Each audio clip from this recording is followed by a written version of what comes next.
This video focuses on the organization and structure that the author uses.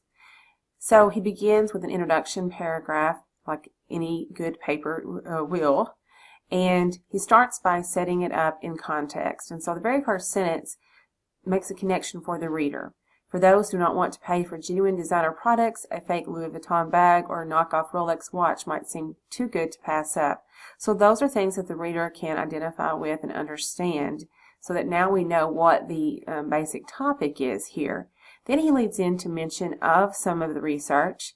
He throws in a few of the different areas of support that he will use to support his argument, and he ends the introduction paragraph in the most standard ways, but it works with his thesis. For these reasons, consumers should stop buying these products and funding the illegal activities that this activity supports. So there's his introduction paragraph. It sets it up in context and introduces the topic to the reader. Now I want to focus on his outline, his organization, and his topic sentences. So in my feedback to you all, I stressed the need for topic sentences that set up the entire paragraphs. The paragraphs should be focused, and so everything within these individual paragraphs should remain focused, okay? So here in this paragraph we have the topic sentence. Much of the responsibility for the trade in counterfeit goods can be placed on the manufacturers and the countries that permit the production and export of such goods. So this entire paragraph deals with a country that permits the production and export, and that is China. Okay, so good general topic sentence, and then we deal with the different aspects of the Chinese support of knockoffs.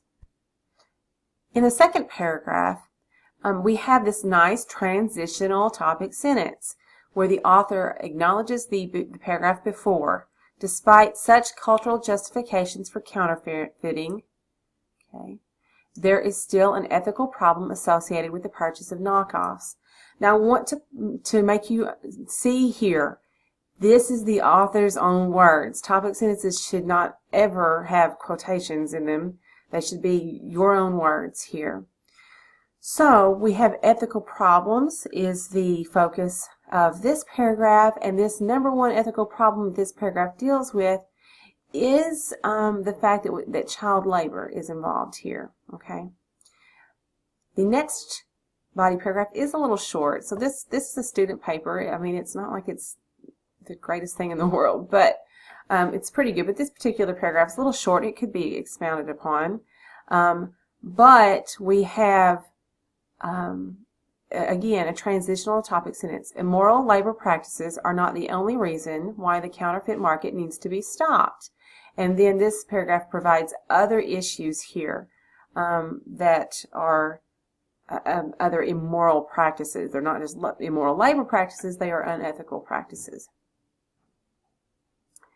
The next paragraph, this illicit international system also helps to finance groups even more sinister than crime syndicates. So can you see how we have just these negative issues?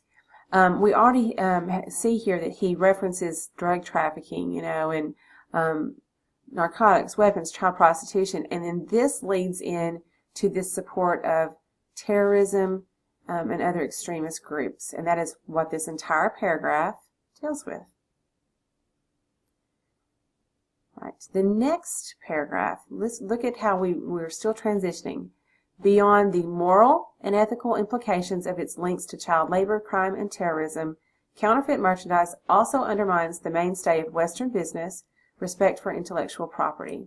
So the author now has discovered or is using an argument that maybe some people don't think about right away.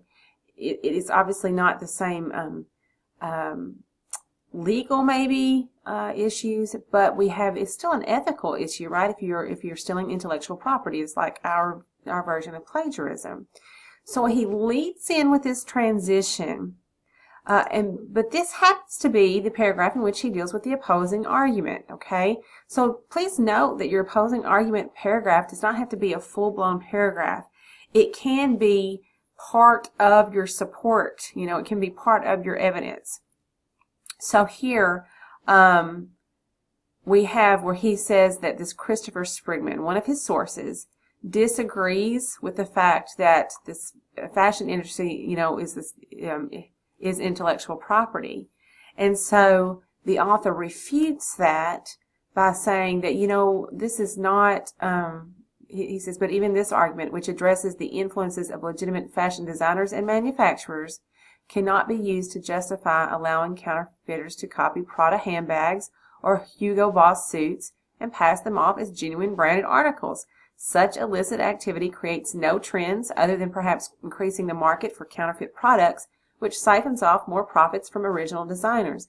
His refutation is it's still theft, it's still fraud, right? So in this huge paragraph that deals with intellectual property, in the middle we have the opposing argument and our author's refutation.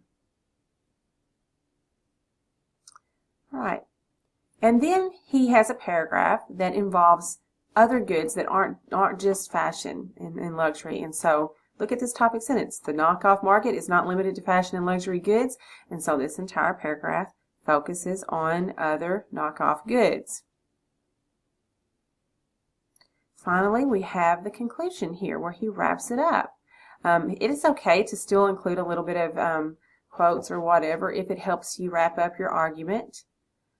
And we say kind of repeat the thesis in a different way, and that's what he's doing here. He says it's time for people to realize the harm that is done by counterfeit merchandise and stop buying it. And that is a repeat in a way of his thesis, that is that the consumers are the ones that have to take responsibility for these counterfeit goods. So we have a very clear organization. The intro sets up the paper and has the thesis statement. The first body paragraph talks about the responsibility of influencers like China. The second body paragraph talks about the ethical problems with child labor. The third body paragraph deals with other immoral practices. The fourth body paragraph talks about how it finances terrorism. The fifth body paragraph, I'm sorry, I'm getting off here, talks about the intellectual property.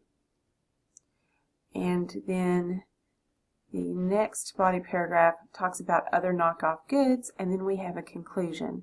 So in your own paper, you should be able to easily identify the outline. Each paragraph should be focused. Okay, that's all I have for this this video. Let me just go ahead and tell you that the key word for the quiz is structure. So make sure that you know what the key word is. It is structure.